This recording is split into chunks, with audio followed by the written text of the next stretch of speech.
Tiravanachari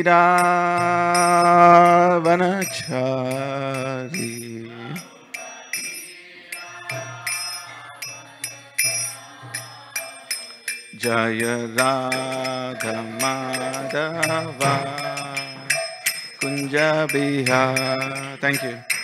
Jaya Radha Madhava Kunja Bihari. Hare Krishna, Hare Krishna, Krishna Krishna, Hare Hare, Hare Rama, Hare Rama, Rama Rama, Hare Hare, Hare Krishna, Hare Krishna, Hare Hare, Hare Rama, Hare Rama, Rama Rama, Hare. Nitai Gaur Premanande. Okay, so Om Namo Bhagavate Vasudevaya. Om Namo Bhagavate Vasudevaya. Om Namo Bhagavate Vasudevaya. Okay, so we've come into the third canto of Bhagavatam. Obviously, of course, the first two cantos are quite involved in logics and rhetorics, and I think I've spoke about this before. It's a well-established scripture usually goes through a sequence. Good grammar, good logic, then rhetorics, kind of penetrates then from there on. So that's how it works. So when you come, any good scripture. So when we're coming to the third canto of Bhagavatam, we're penetrating a little bit into what we call in the modern contemporary world a problem, the hard problem of consciousness. Anybody heard of that here before? That's okay. I'll see if I can do some justice to it. So these are kind of problems that are going on currently on the world stage. One of the big problems is called hard problem of consciousness. While we're doing the verse, obviously I'll kind of see if I can summarize and go through steps. So, Sankhya. We're at the cusp of entering into Sankhya philosophy, Bhagavatam. And Krishna says at least 3 or 4 times, Sankhya, Yoga, Prutak, Bhala, Pravadantina, Pandita, Ekam Apyasito, Samyak, Ubhayor Vindate Phalam. And he explains again in the 18th chapter, again Sankhya, he says, what I'm explaining is called Sankhya. And again he says, yet Sankhya, okay. So he says about 3 or 4 times, he establishes that what he's talking is really Sankhya philosophy. So now we are at the verge of entering into the Sankhya philosophy in the third canto. Kapila Muni is about to come. So what we're going through is a little bit of background before the first most prominent Kapila Muni, one of the most prominent incarnations are about to come. So that's what we're going to deal today. So far, so good? Yeah? Okay. How's the December marathon going, by the way? Good? Let's pump those Gitas out. Become the buckle of the Gita belt. Let Sydney become the buckle of the Gita belt. Something like that. Okay. Prekshayitva bhuvo golam. Can you hear me well? Can you hear me? Is it? Yeah? Good enough? Is it any chance that this will be available? Like, there are some people, some devotees that check with me if they can have a recording of this. Is it possible or is it? It is. Okay. Okay. प्रेक्ष Thank you, Prabhu. प्रेक्षयित्वा भुवो गोलम् पत्न्यावन् स्वसंस्थया भवाश्चर्यं Mahayogi स्वाश्रमाय निवर्तता. Oh, by the way, third canto, 23rd chapter, and this is 43 words. Third canto, 23rd chapter, 44 words, 43 words. December 11, 2022. प्रेक्षयित्वा भुवो गोलम् पत्न्यावान् स्वसंस्थया भवाश्चर्यं Mahayogi स्वाश्रमाय निवर्तत. प्रेक्षयित्वा भुवो गोलम् पत्न्यावान् स्वसंस्थया भवाश्चर्यं Mahayogi स्वाश्रमाय निवर्तत. Take it away. प्रेक्षयित्वा भुवो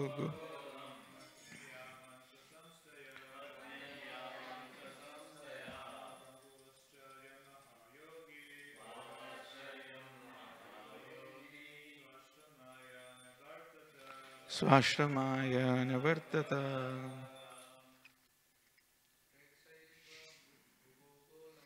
प्रेक्षयित्वा भुवो गोलम्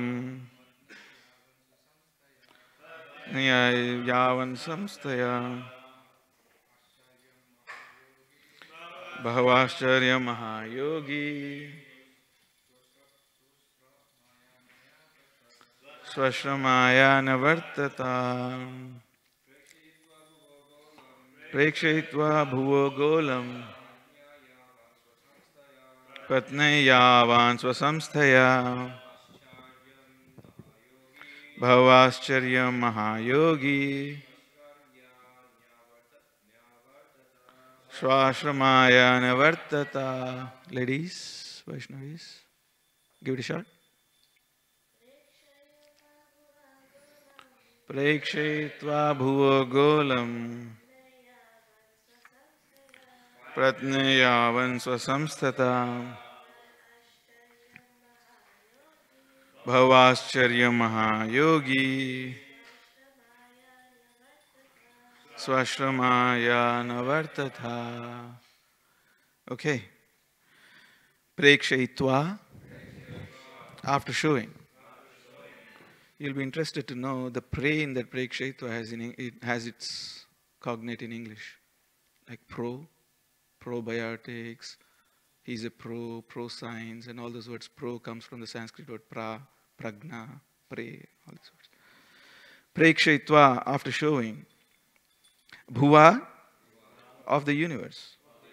Golam, the globe. Patni, to his wife. Yavan, as much. Samsthaya, Swasamsthaya, sorry. With its arrangements. Bahuashcharyam, full of many wonders. Mahayogi, great yogi Kardama. Swashramya, Nyavartata. To his own hermitage. Nyavartata, returned. Even that Mahayogi, the Maha is in English. The Ha becomes Ga in German, and it becomes Mega in English. So Maha becomes Mega, like Magna Karta. So all the words that you use in relation to Maga, magnanimous, all that is coming from Sanskrit Maha. Okay. After showing his wife the globe of the universe and its different arrangements full of many wonders, the great Yogi Kardama Muni returned to his own hermitage. So I'll just do like in a kind of a step by step. We'll obviously go through the little bit of a story. Like I was saying, we're at the cusp of one of the most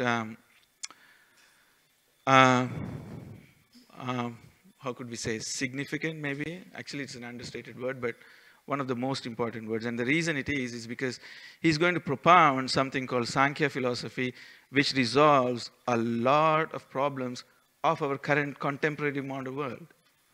Last time I was here, I was saying, like, if you regress, I don't know if whoever it was here, I was saying that if you regress linguistically and philosophically, you understand regress, going back, this is exactly how a science book would have looked in the universities in the 5,000 years ago.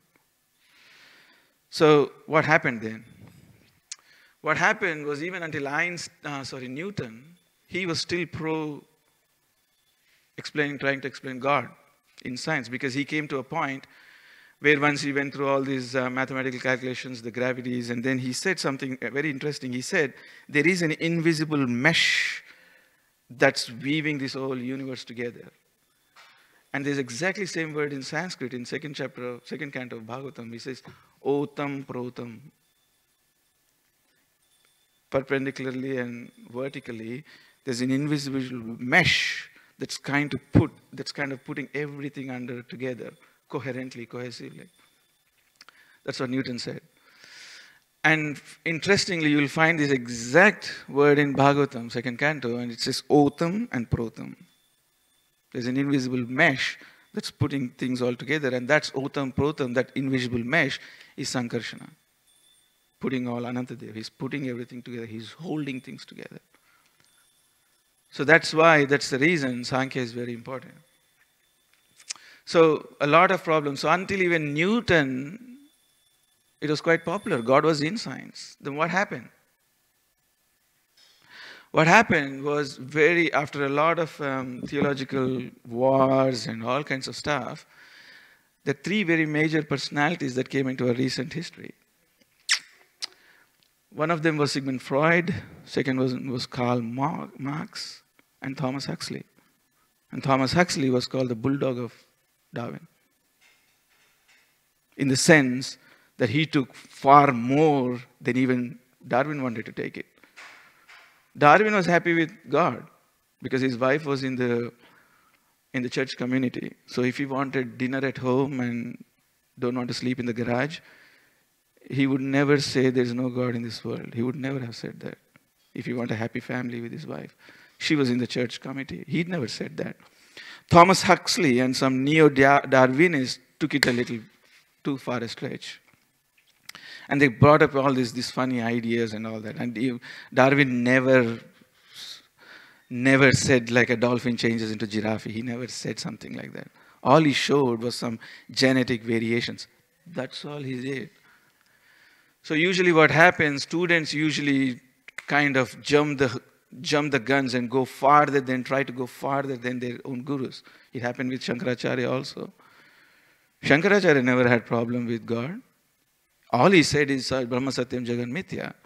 But his propounders, his disciples later on that came, like almost when they came to Vivekananda, that's when people started talking about this merging and this, Shankaracharya never spoke about merging. Show me a verse. He never spoke about merging. All he said is Brahma Satyam Jagan Mithya. But Vivekananda and all these, super railers, they took them too far, but they never said that. So it usually happens. Darwin never said that. So until then it was okay, but then Sigmund Freud came and he said, religion was the most sinful thing and God was the most, you know what I mean. And Karl Marx came and Karl Marx said religion was the opiate. You might have heard about this. He said religion was the opiate of people. Once you give religion, it's like giving an opiate and you press the remote and they'll jump as you want. So that's what Karl Marx said. And Thomas Huxley, he said that science is like the Hercules and religion is that like snake that bound Hercules when he was a baby and he just took it out and crushed it in his hands when he was a 6-month-old baby. And Thomas Huxley said, we have to crush this religion like Hercules crushed that snake when he was a baby in his cradle. So then science took off on a complete divorced from God, and then they very systematically took God out. And what we left with is universal element and forces and biological and chemical and all sorts of things, mathematical explanations. That's what really happened. Until that time, it was all fine. God was there. And then God was sidelined, and God was like saying, guys, you're doing science, but I was supposed to be in there. And they said, no, no, no, we'll try without you. Well, God was like, right, okay, you can do that. It looks like you're going to have to come back. You're going to do the circle and come back. It looks like that's what's going to happen. And it is happening. It is happening. That's where I'm going back to the initial introduction I gave, the hard problem of consciousness. This is a major theme in this world currently, spoken on the high platforms of all kinds of theological, scientific debates, and it's called hard problem of consciousness. Please, if you once this class is finished, please Google and, if possible, make yourself aware, because we're going to have to somehow engage in the world dialogues. Because sometimes we fear as devotees that if we engage in world dialogues, we may start losing our own premise, and we may start getting into kind of gramya katha. Chaitanya Mahaprabhu didn't like na suniyo. Like, so he said, don't listen to, but there is a way we can engage with this world. We can talk with this world. We can make Krishna conscious relevant to this world. Still keep our basics completely at hold. We can do that. Which is the reason Prabhupada started Bhaktivedanta Institute. With Swarup Damodar and Satarupa Prabhu and all the, Akhandadi Prabhu now. I work there now. I work as an assistant for Akhandadi Prabhu and Bob Cohen, Brahmatirtha Prabhu, from Perfect Questions, Perfect Answers. So I'm in his team. So it is possible to engage in this world dialogue and still maintain our basics, still keep it. It is possible. There's yoga karma sukausalam. Krishna says there is a tactful way to do this. Yoga karma sukausalam. Buddhi yukto jahati ha ubhay sukrita duskrite. Tasmad yoga yujhashva yoga karma sukausalam. Buddhi yukta. It's possible to engage in these reasonable discussions with yoga karma sukausalam, with the art of doing it. It's not such impossible. So we can do that. It's possible. So that's the hard problem of consciousness. Now we'll come back to the story. The story is like this. Kardama Muni is a completely accomplished sage. And I'm going to present you with a paradox. Everybody understand what paradox is? If you please, if you don't, if you don't understand any terms that I'm using and it feels like too far-fetched, please raise your hand and say, Radhika Prasad, take your pills. I'm very happy to stop. So I can completely understand. So don't please hesitate, no problem. So, Kardama Muni is at a cusp, and I'm going to present a paradox. Paradox is only an apparent contradiction. It's not contradiction, it's an apparent contradiction. All it needs is an explanation. But contradiction is actually a contradiction. So I'm in the context of this story, I'm going to present you a paradox. So let's see if we can explore into this. Kardama Muni was an accomplished yogi. Vishnu himself presented him in front of him with the eight forms. And then it is mentioned that he still had a desire to marry, and he was waiting for a suitable bride, a wife. So isn't it a paradox that an accomplished yogi who sees Krishna, but when you see Krishna, you're supposed to be completely satiated with whatever you have, inner, psychological, physical, any kind of desires you have, you're supposed to be satiated. But how did Kardama Muni, even after seeing Vishnu, still harbor a little desire of getting married and going into progeny? Why would that something like that happen? Because when you meet Vishnu, you're supposed to be satiated, aren't you? I mean, at least you would hope so, wouldn't you? But how does it look like in the story he's still harboring a little desire for pravritti? I think last time I was here, I was clearly defining the nivritti and pravritti. I took some time. So I won't do that again and bore you. But he still had this desire to go into the pravritti marga when he was completely situated in nivritti marga. So that's a paradox. Why would he harbor something like that? Is that a discouragement for us? Is that going to happen to us? We chant Hare Krishna, we see Krishna, we enjoy, we see Krishna, of course. Is that going to happen? Is that a fear? Is that a paradox? Actually, it's not. If we understand why Kardamuni would do something like that, and it's also equals to the same question that people always ask about Arjuna. Why would one of the most right-hand devotees of Krishna be bewildered so far that he's actually starting to teach Krishna what dharma is? Yadeham navartam jatu karma natendrita. No, not that. Yadi mama pratikaram. He says even if we left them without revenge and they killed us, that is better. We know the religious principles. They don't know the religious principles. Kulakshay pranshanti kula dharma sanatana. So he says, we know, but they don't know, so why should we act in this? And he's very subtly trying to teach Krishna himself. So that's how far his bewilderment went. So both of these conundrums where Kardamuni is an accomplished devotee, but he's harboring some kind of pravritti desire, or Arjuna is an accomplished devotee, but he's kind of harboring some kind of little illusion to even start teaching Krishna what Krishna should do. So these kind of things can be answered by something called, by understanding what actually a Mahayogi means. Because in these words, the Mahayogi has been explained. Mahayogi means not becoming an accomplished and not becoming like, oh, I am the devotee and I can burn snow sitting in the Himalayas with my meditation. That's not Mahayogi. Mahayogi is you're an accomplished devotee, you're an accomplished yogi, you're an accomplished philosopher, but are we happy to become a dancing doll in hands of Krishna? That's Mahayogi. It's not how severe I am with my austerities. It's not how severe I am with my vratas. It's not about that. Are we happy? Are we completely content if Krishna just uses us as a dancing dolls? We feel like we are used by Krishna. And we feel that we may have not even been reciprocated. Ashli shava padartam pinashtumam adarshanan marmahatam karotua yatha tathava vidadatalam patu matpranata susayavanapara.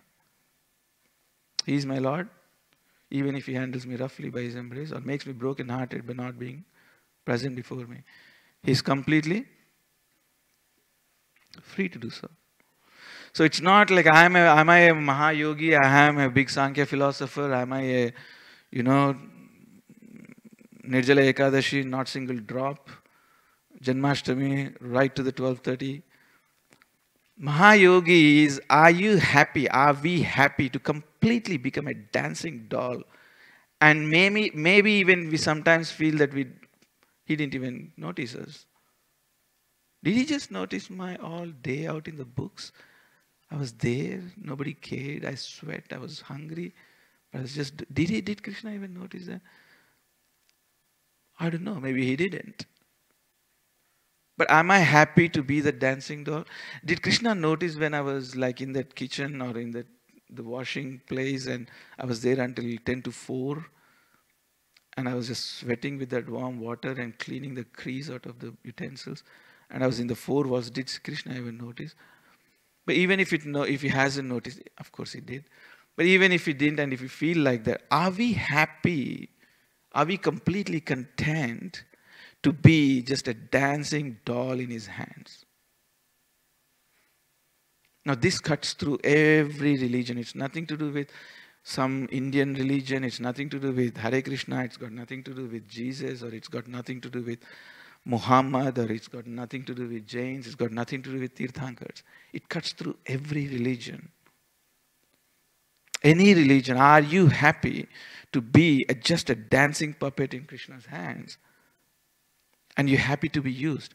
That's a Mahayogi. So Kardama Muni, although he was an accomplished yogi, he was completely happy to become part of the program of the progenitors, Prajapatis of Krishna.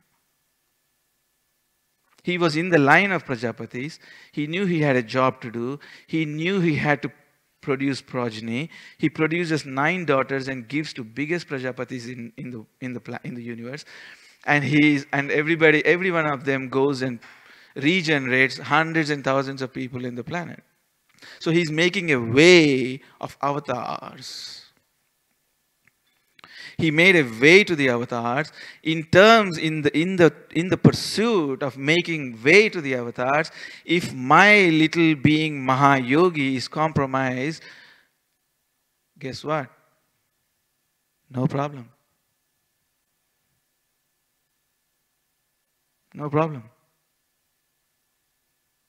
If I have to get married to this beautiful princess, and I'm going to compromise my status of big Mahayogi, and people think, oh, I was still harboring this lusty desire in me to, marry them, some young, beautiful princess, that's fine. That's fine. But I am in the program of Krishna. I am in the program of Prajapatis. I am in the program of my father. I am in the program of Brahma. To progenate this world, to make Krishna conscious avatars, to bring Krishna conscious avatars. Does it make sense? So this kind of changes the whole way you see Mahayogi. Mahayogi is not someone who's sitting around the Brahmapuri and traveling subtle, in his subtle forms around, jumping into the Ganges and, traveling all the way from Himalayas to Rishikesh in their subtle forms. That's not Mahayogi. Mahayogi doesn't matter which ashram you are. Doesn't matter you are a grihastha, vanaprastha, brahmachari, sannyasa, the varnas, the kshatriya. That's not the point. Choose something that is suitable for you. Pick something that's good for you. Pick something that's good for your Krishna consciousness. Doesn't matter. There's no, this ashrama is better than that ashrama. No, that's not, it doesn't work like that. Doesn't work like that. Choose an ashrama that's good for you. That's good for your Krishna consciousness. Take this out. Bring this torch out, this Bhagavad torch out. Give it to people. Pass it to everybody. That's the reason I say every time I come to this Bhagavad class, I feel like I'm sitting in this meeting of Jedi warriors. I think I'll have to stop this Star Wars analogies. I feel like I'm sitting in this congregation of Jedi warriors from the Star Wars. What are they doing? Finding the next warrior, finding the next Jedi. They're roaming around the whole universe to just locate this next gene, just next Jedi warrior. That's what they're doing. Star Wars. Exactly what they do. They're looking for everything. Every place, every universe. They're trying to locate that next person. So that's what we do all day. There's plenty of Jedi warriors out there in Sydney. I promise. I walked every street. I walked every single. I knocked almost. I think in the hills they see me. They say, oh, "I got your book." So I've seen that there are so many Jedi warriors. Please don't delusion yourself thinking that there's no more Vaishnava, like potential Vaishnavas out there. It's Kali Yuga. Nah. There's plenty of opportunities out there. And it's our job to find that next person, pass this torch. When we leave this planet, we leave with pride. Not the pride like full of yourself, but the pride that we have passed this. We took this torch from Prabhupada. We took our torch from Gurudev. We're going to pass this. Doesn't matter how you do it. Find a way. Make reason. Make some rational discussions. Find a way to be this world. Let them relate to us. Let's penetrate into these societies. Let's penetrate into these communities. Let's talk their language. Let's see what's hurting them. What are these harbor? What is it hurting them so much about religion? What is it hurting them so much to see religious people and saints? Let's understand. Let's go into their social lives. Let's go into their family lives. Let's go into their, let's talk. They're struggling. There's mortgages. They're more paced in Christmas. They're more running, more paced in Christmas than they were in normally when they were at job. Did you see that? Usually they're quite paced in Sydney, but when it's Christmas, the pace is twice, the double. Why? They got to buy presents. They got mortgages. The interest rates are increasing. 8 points in a span of, 25 points, 8 increases of 25 points in the last 4 months. They're hurting. Let's get into the economies. Let's get into the social situations. Let's understand what they're dealing with. Let's make a common dialogue. Let them relate to us. Let us relate to them. I can't hope to sit in my closet, in my little Vaishnava closet in my home, and hope that people will be busting into my ashram, saying, okay, can I get some books? No, I can't hope that. I have to go out. I have to relate. We have to understand their language. What's hurting them? What's causing them pain? What are the issues? We're going to have to talk. Every acharya did that. Bhaktivinoda Thakur did that. He went out. He understood what the problems are. They gauged it. They found some practical solutions. And we cannot hope to sit in our closets and make this a big world movement. There's a big difference between a conventional religion and a world movement. We're supposed to be a world movement. And we have the tools. We have the epistemology. We have the ontology. We can answer the hard problem of consciousness. We can deal with the easy problems of consciousness. We can do it. The Vedanta has it. The Vedas has it. We just need to find a proper language to relate with them. We can do it. It's possible. I can show you. I promise. It's possible. I won't let you say, okay, he comes and, okay, Radhika Prasad, hollow promises. It's possible. It's possible that I can see we can become a big world movement again. I can see that. Because there is what's called a self-correction, error handling program within our scriptures. Usually the scriptures don't succeed when they don't have a mechanism to rectify their problems that will arise. That's why they die out. But in the Bhagavatam, there is actually a self-correction program, error handling mechanism. I can show you, I promise. So let's understand these error handling programs. Let's see with this self-recognition. Let's understand what's paining these people. What's hurting them. What did we do to hurt them? What did religions do to hurt them? Let's find this. And then we meet them on that level. They'll have tears in their eyes and we'll have tears in our eyes. And then we hug like brothers. That is Krishna consciousness movement. They get Lava Matra Sadhu Sangha by giving us a hug. Not like literally, but I mean you can do literally based on your ashrams.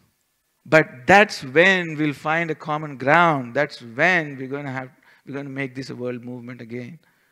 No, I'm not going to sit in my closet and hope that people will be lining outside. Can I get a Bhagavatam? No, it's not going to happen. We'll speak their language. We'll understand their pains.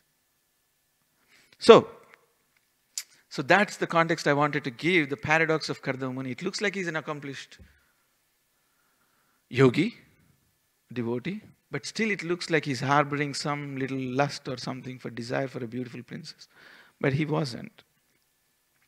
What he was doing is called prerna. In Sanskrit it's called prerna. A little impetus that Krishna plants in his own devotee's heart to take up a mission. That's what Kardama Muni did. He took up a mission. It wasn't a lusty desire to get a princess. He wanted to take up a mission and bring an avatar into this world. In order to do that, if he looks like some people who are half-baked or, what does Prabhupada say? Poor fund of knowledge. and unfertile brains. That's what Prabhupada says. Poor fund of knowledge, unfertile brains. If some unfertile brain will think that, oh, Kardamuni was a little lusty about a princess. No, that's fine. He's happy to compromise that. He's happy to sacrifice his reputation. But if that ultimately leads that Kapila Muni is going to come and propound a Sankhya philosophy that will for eons keep this Krishna consciousness movement going, keeps the science awake, completely conscious, I'm happy to sacrifice my reputation. I'm happy to become a dancing doll in Krishna's hands, in Vishnu's hands. Happy. So that's what a Mahayogi is. Not someone who sits and levitates and, jumps into Ganga and floats or something like that. Doesn't work like that. That's yoga. Become a dancing puppet in Krishna's hands. Are you happy?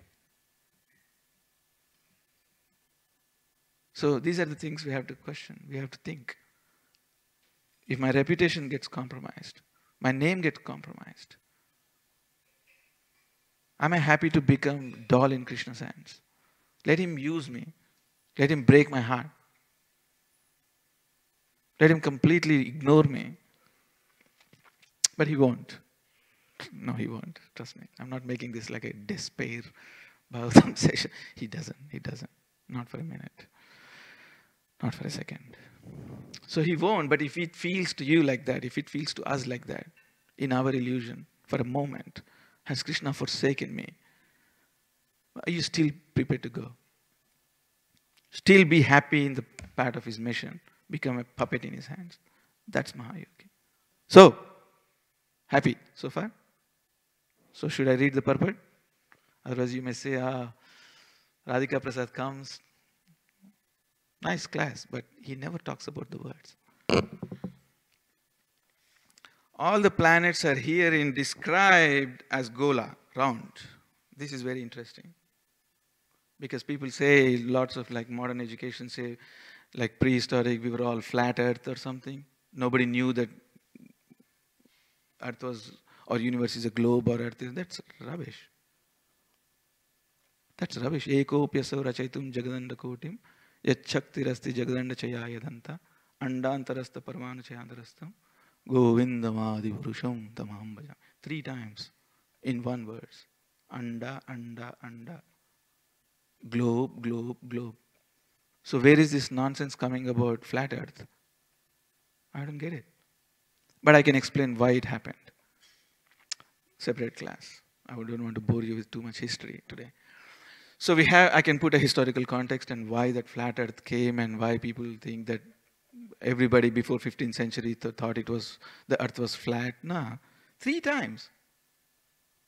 Ekopyasav rachaitum jagad andakotim yachaktirasti jagad anda chayayadanta andantarasta paramanu chayantarastam.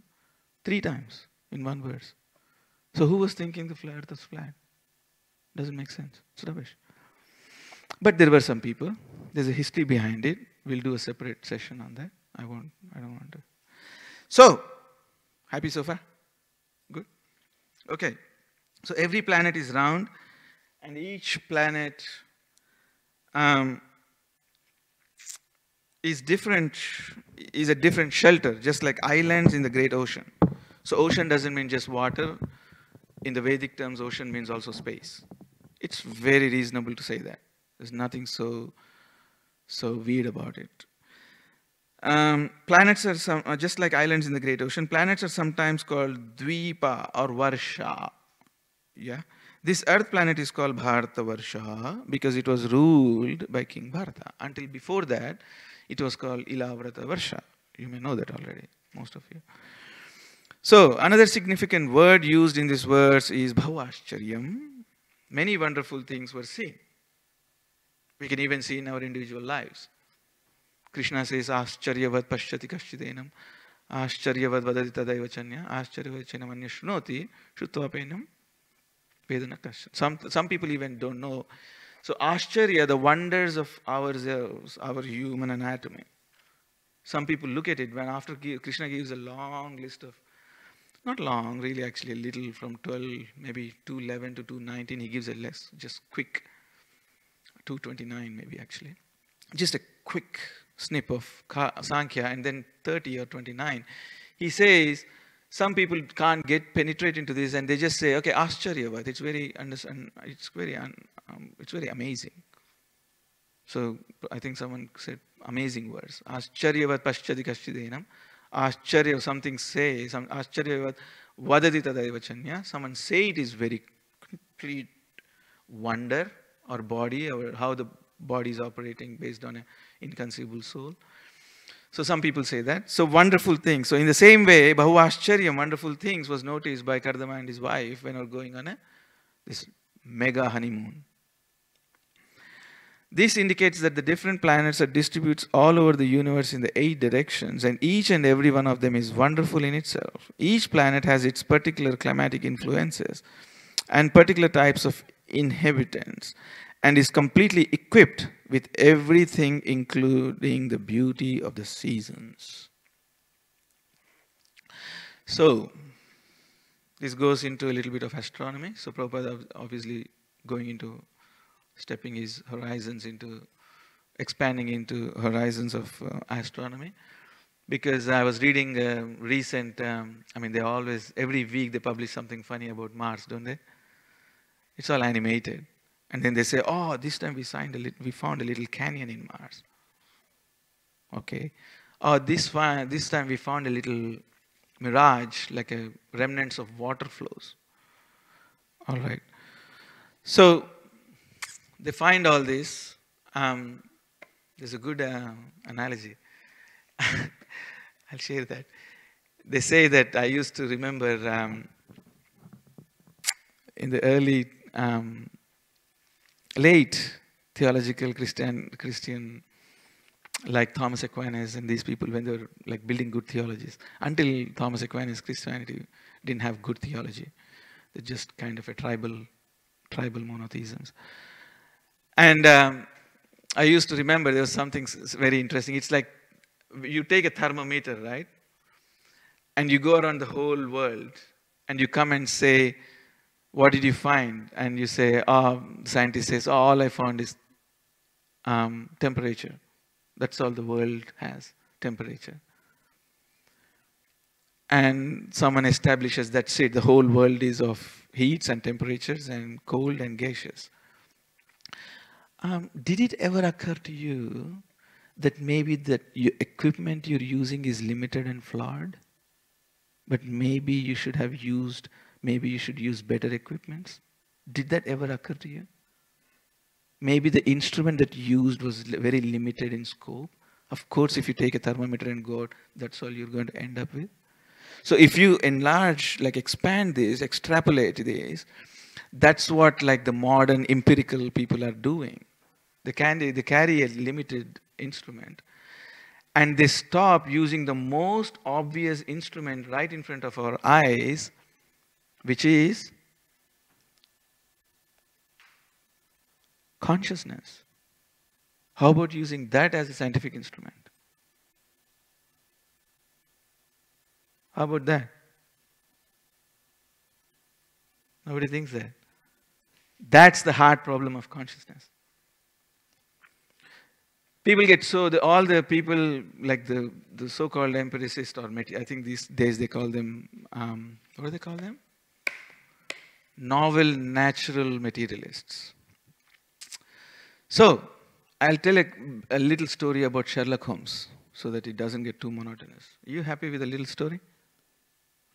So Sherlock Holmes and his brother was went for a camping. Sherlock Holmes and his brother go out for camping. And it's the middle of the night, beautiful summer night in London. Sherlock Holmes' brother are camping outside in the jungle, in the forest, in the bushes.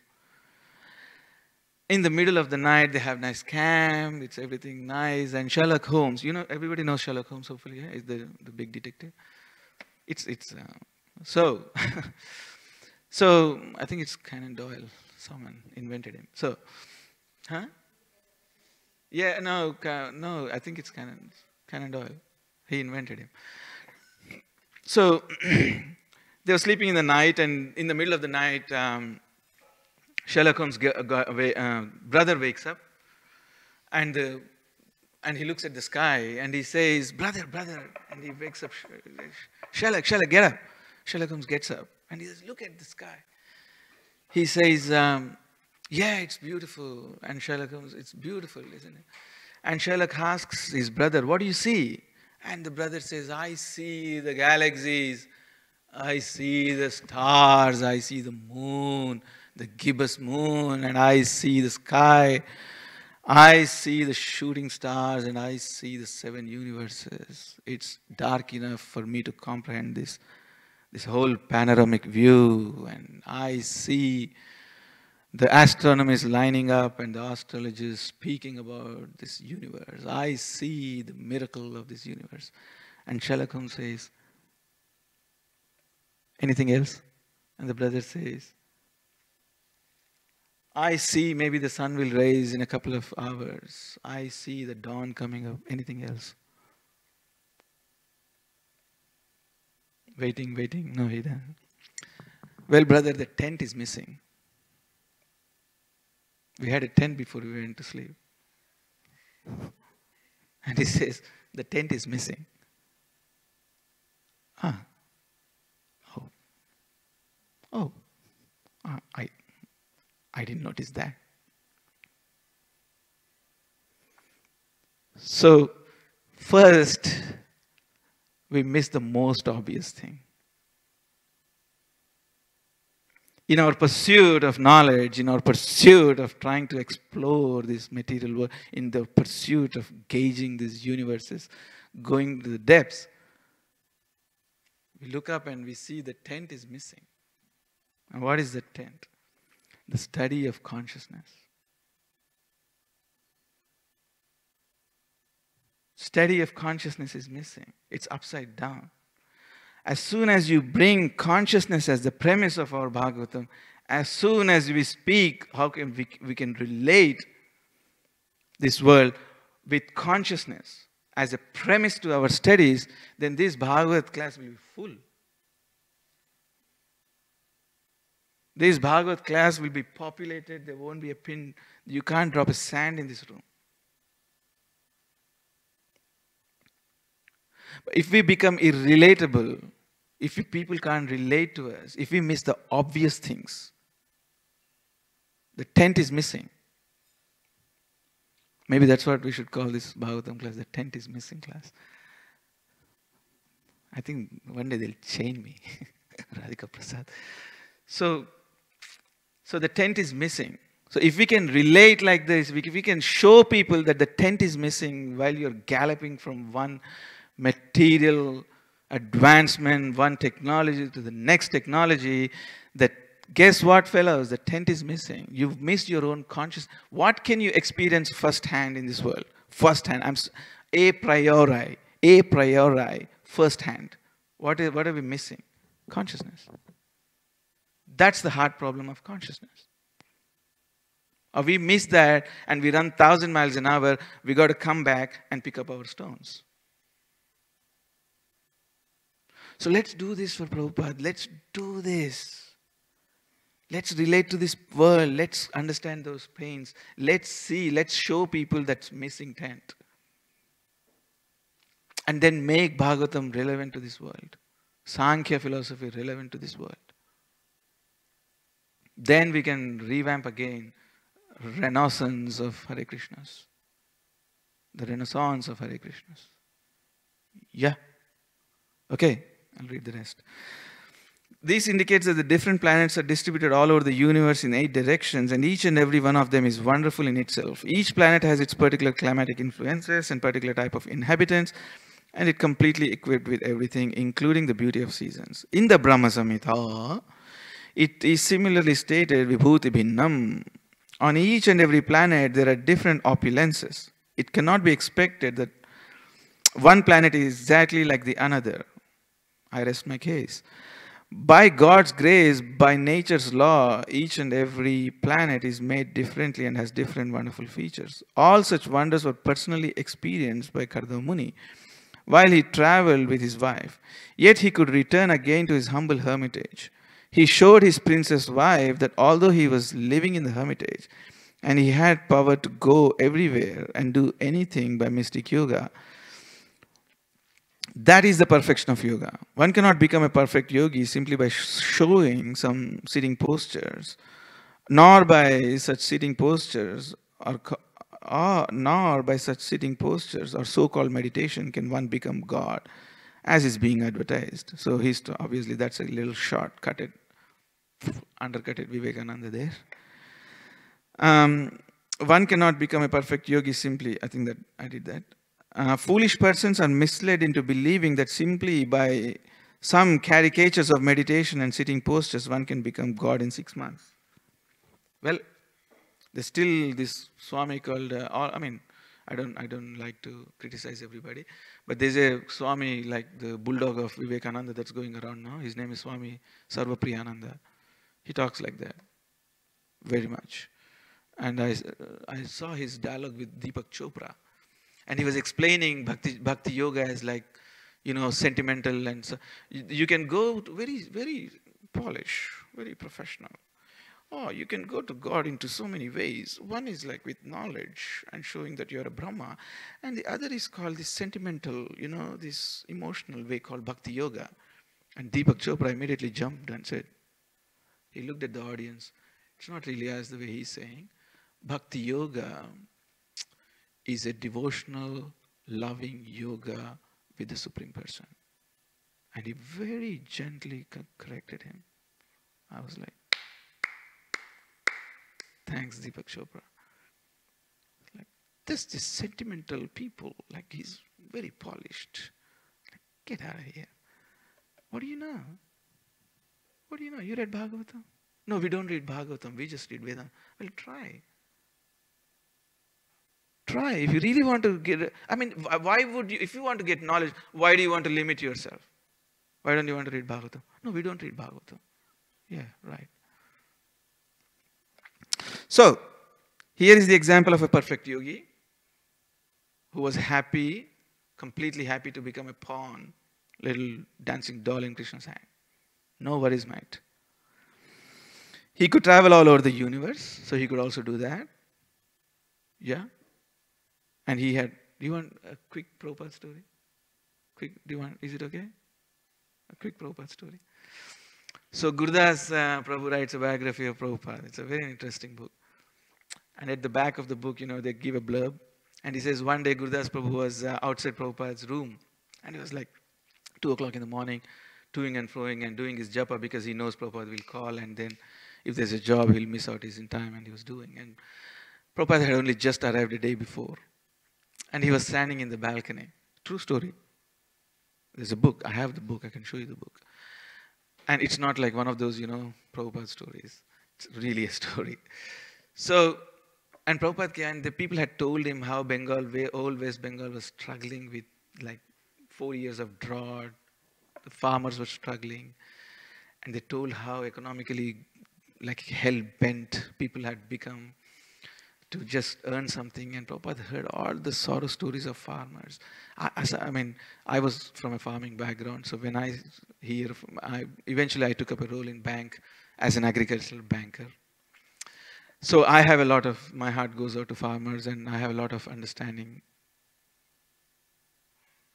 quite an understanding, I wouldn't say a lot, but just enough for me. And I feel so sad also when I see farmers going through like last 6 years before this rain. So if you know farming and if you've been into a farming family, you feel that. So Prabhupada was obviously a very natural man and he felt very sorry. So before going to his 1 hour bed, like 1 hour sleep, apparently he looks at, like from his balcony, he's standing tall, he looks at the Bengal landscape and goes, they're all struggling with rain. Let them have rain. He goes into the room, locks, and he has a little nap. Guess what? Thumping raining all night. Inundated. And Gurudas Prabhu was sitting there thinking, oh my God, what am I dealing with here? What am I dealing with here? Just let them have rain. Just waves his hand around the landscape. He says, let them have rain. He goes, locks the door, and then he sleeps. He didn't even know. He woke up. He didn't even care it rained. He didn't even care that his mystic yoga worked. He got up and smiled. Oh, nice. That's it. Doesn't care. So mystic yoga, it's possible. Prabhupada is we don't need to ever feel that like Kardama Muni and all these big yogis, and Prabhupada is on that level. Yes, so we are very fortunate to have Prabhupada. Don't ever think that just because we're not directly Prabhupada's disciples, we may not have that kind of, we may not get his teachings like as much as, that's deflating his writings. That's deflating the potency of his message being carried through the generations. It's not like that. It's not like that. So we can get Prabhupada as it is, as much power he wanted to bestow upon us. We are capable. We are deserving if we follow him with full sincerity, full honesty, full sincerity. Give your life. You enter into this ontology of Bhagavatam and Bhagavatam enters into you. You give more God to others, you get God more. If you feel that you're not, if anybody feels that I'm feeling a little sluggish, I don't feel that vibration that I used to have when I first joined in the first 2 years of Krishna consciousness, that vibe is not there anymore, I don't feel that anymore, I've got a good suggestion. Try giving Krishna to others. The more you give Krishna to others, the more you get Krishna. That's how the spiritual economics works. If you want to get more Krishna, give more Krishna. Calculate every day. How much Krishna did I give? That much Krishna you'll get. Absolutely proportionately. So never let yourself think that because we are like 60 years far away from Prabhupada or something, or 50 years far away, we may not be able to. No, it doesn't work like that. You can get eggs. Depends on our sincerity. Depends on our honesty. Depends how much are we happy to become dancing dolls in Prabhupada's hands and Krishna's hands. Yeah? Happy? Am I boring you with my philosophy? Anybody going to ask for refunds after this class? Well, you should know before coming to a Hare Krishna program that we don't do refunds. So don't ask for refunds. Okay, that was a joke. Here is an example of a perfect yogi. He could travel all over the universe, similar to the description of Durvasa Muni, who also traveled in space. Actually, the perfect yogi can do that. But even if one can travel all over the universe and show wonderful feats like Kardama Muni, like Radhanath Maharaj in his journey home, explains all the yogis he met and the wonderful things they could do, dive somersault into Ganges and flow with the water. Like Kardama, he cannot be compared to the Supreme Personality of Godhead, whose power and inconceivable energy can never be attained by any conditioned or liberated soul. By the actions of Kardama Muni, we can understand that in spite of his immense mystic power, he remained a devotee of the Lord. Happy to be in the scheme of Krishna. Very happy. No problem if you feel ripped off. No worries, might. By the actions of Kardama Muni, we can understand that in spite of his immense mystic power, he remained a devotee of the Lord. That is the position of every living entity. So, that's the purpose. So, do you want me to dwell a little bit into the hard problem of consciousness, because that I promised in the beginning of the class, a little into it? What is this hard problem of consciousness that this world is currently dealing?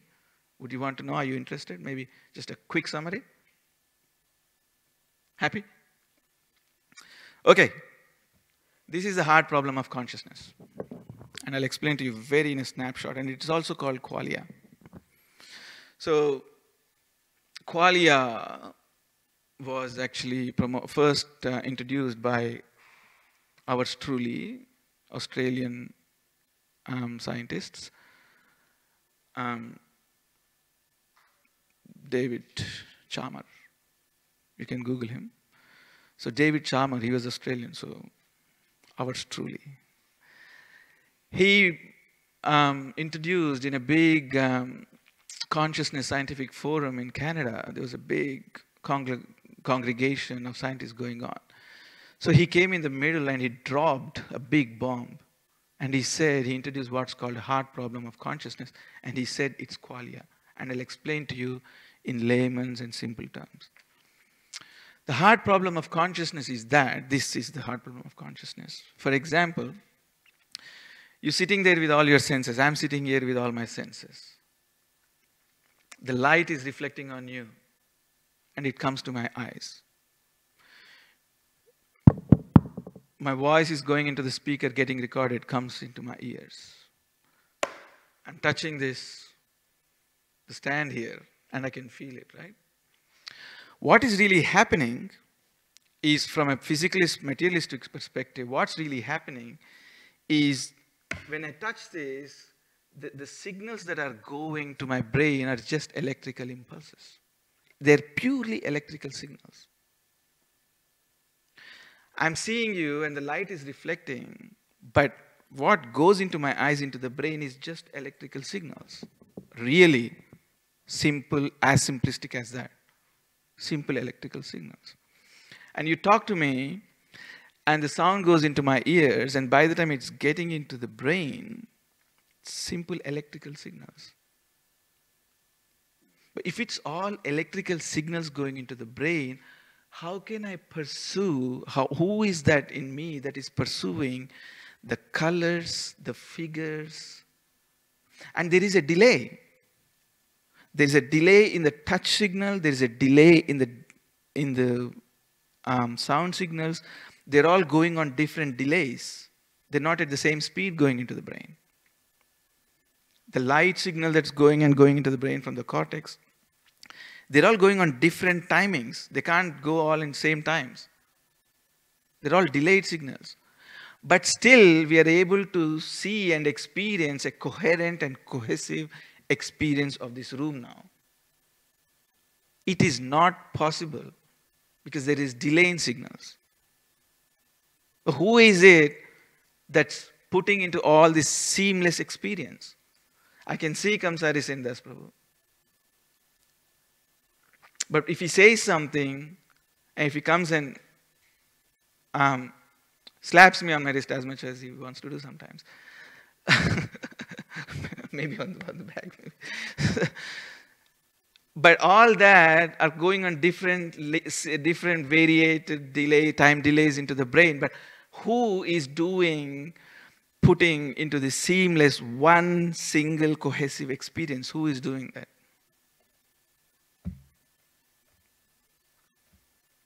Nobody knows. This is called the problem of qualia. Everything is electrical signals. Why am I seeing you in that particular gray cardigan? Why am I seeing this Mataji in the yellow sari? I don't know. Sorry if I'm getting the color wrong. I'm a male, so I can be excused for my stupidity. So, I don't know. If someone like this Mataji is sitting here, she sings very nicely. So she sings something, Kirtan, she sings something. I'm putting this all into one seamless experience. The way she looks, the way she dresses, the colors, the music she's singing, although everything is going in delayed and different time delays, but I'm able to put that in one seamless experience. That's called qualia. It is impossible to explain that in physical terms. And this is called the hard problem of consciousness, that the whole world, Jordan Peterson, Akhandadeep Prabhu, Michael Egnor, Matt Dillahunty, all the big people that are skeptics that are talking on this consciousness, qualia. They're dying out there. David Chalmers, Australia, an Australian, caused a big problem. So, it's a good big problem. And only Australians can come up with these things like a complete left field. I love Aussies. They come up with this complete left field. And he came with this left field, and the whole world is running around like headless chooks, literally. They're dying to explain this hard problem of consciousness. And I had the opportunity to deal with it and read, So there's a big foundation, Bigelow's Institute of Consciousness Studies. So last year they published a big $500 and $500,000 prize to write on this. And ours truly, Radhika Prabhu, was writing, and I helped him by reading, I don't know how many papers I read, 20, 24 papers and theories, and we're compiling a book on that now, on the hard problem of consciousness. So this is the hard problem of consciousness. So we've missed the tent, we missed the consciousness. And we're running around trying to figure out how there's come something like how this world quantumly works. As soon as there's an observer, the waves change into atoms, and the atoms are changing into waves. And I can do like 36 episodes of this and go with much more clarity, with much more references, and with much more sources of where it's coming from, rather than like giving like, rough gray ideas. It needs at least 36 episodes of this. So, and I can do biologically from consciousness point of view, from mind point of view, mind-matter interactions, Big Bang and the singularity perspective. We'll find some time at some stage and I can do that. But it's really big on the world stage now. So let's deal with, I'm not saying everybody has to go and read papers and join the BI, and that's not what I'm saying. You all have your own level of realizations. It doesn't have to be big philosophers. It doesn't have to be big, someone who studied out Socrates, and it doesn't have to be. You have your simple, like Meera. I'm always careful when Meera is here. Meera, she has her own little realization. And I encourage her. Don't wait until you read some big, Sophie's philosophies or Descartes or, David Hume or, Kant. You don't have to wait for becoming an accomplished reader. Whatever little realization, we all have some little realizations. Little steps. I have little my realization. You have some little realization. Let's all share our realizations with this world. Let's all talk with them. Understand their pains. What are they struggling with? Why do they have this problem with inconceivable Atma? Why is that a problem? Why is in inconceivable Atma such a big problem? Let's understand them. Why are they mixing soul with soul music and soul food and soul, everything is soul except Atma these days. Soul music, soul food, soul, I don't know, holidays, soul, I don't know. So everything is soul except our soul. So we have to talk to these people. We have to talk to this world. Understand their problems, understand their pains. What are the hiccups? How did we cause them pain? What did we say that they didn't understand? Simple things, mortgages, struggling with mortgage, isn't that a problem? Working our asanas off, paying mortgages, isn't that a problem? Are we understanding these problems that they're going through? Children, getting good education to children, is that a problem? Yes or yes? Yes or yes? Finding a good school, is that a problem? They're getting good education, is that a problem? Are we economically healthy, is that a problem?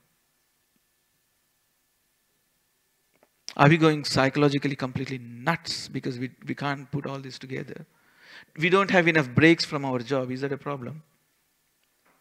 And then we have Hare Krishna on the road, on the street, giving us a big 700 pages book. And we can't make sense. There is science, but there's no scientists. Can we do more to this? Is that a problem?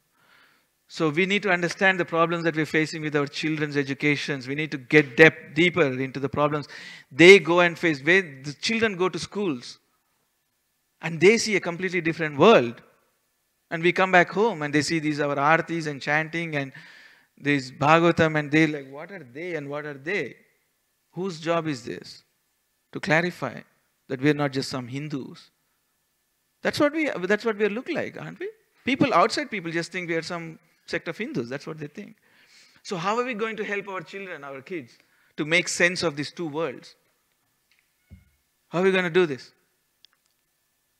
We're going to have to gather together. We're going to have to do this for Prabhupada.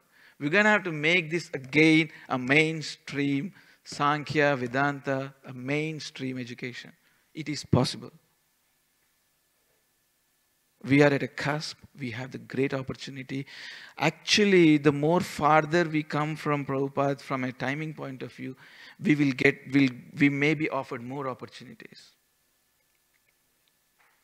It's just like grandfather gives more love to his grandsons than his own son sometimes. Isn't it a fact? Grandfather sometimes bestows more love to his grandson than his own son sometimes. So we may have more opportunity to get Krishna's mercy than maybe even the first generation. We just need to discover this. We have more opportunities. We have more opportunities to deal with this world.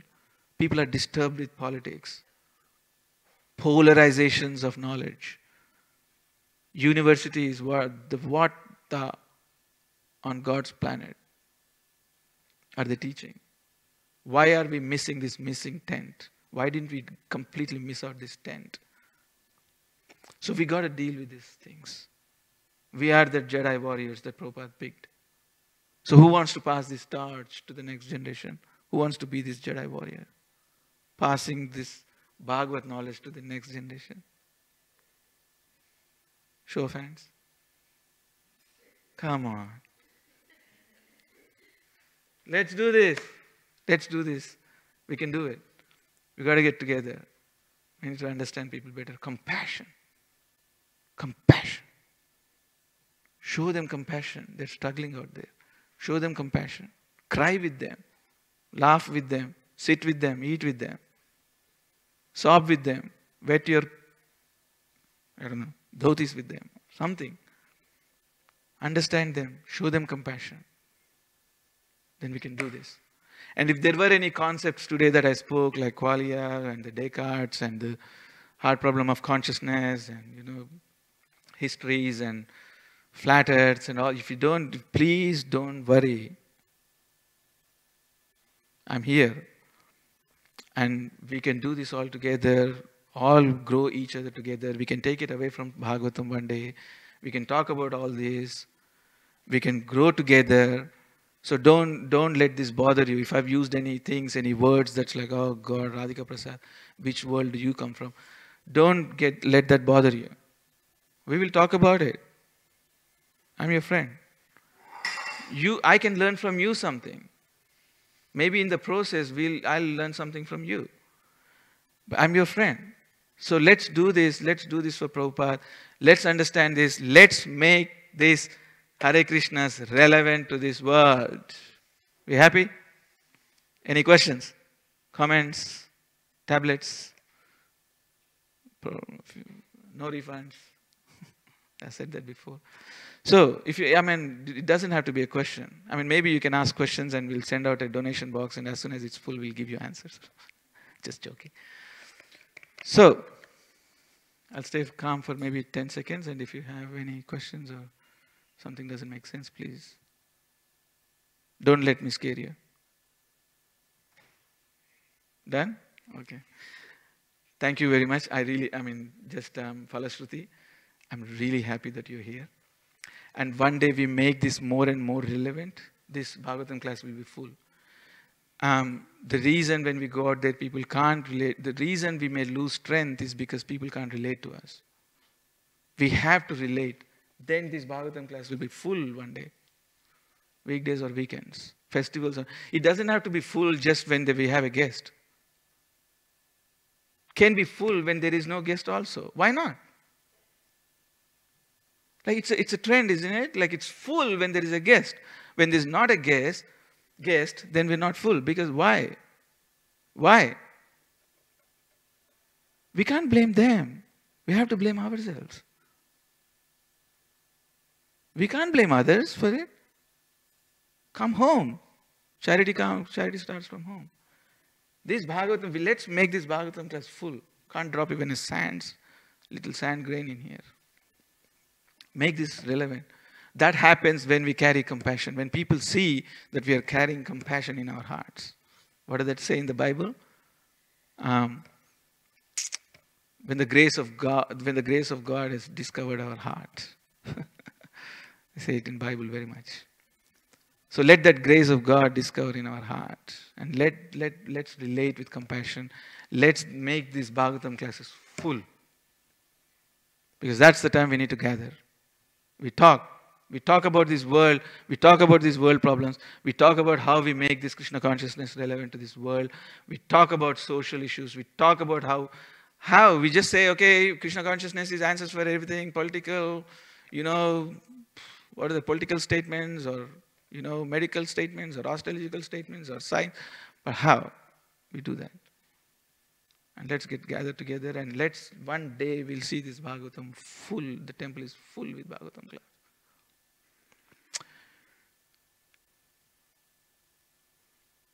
Happy? Thank you very much. I really appreciate you here. I really appreciate that you heard my dry philosophy. And hopefully we can do this. Vancha kalpatarubhascha, krupa sindhubhyevacha, patidanam pavanebhyo, vaishnavabhyo namah. Very, very grateful to you all, and I will be eternally grateful to you. I'm not just, it's not a hollow promise. I'll try to live it up to my words. Haribol. Nitai Gaur Premanande.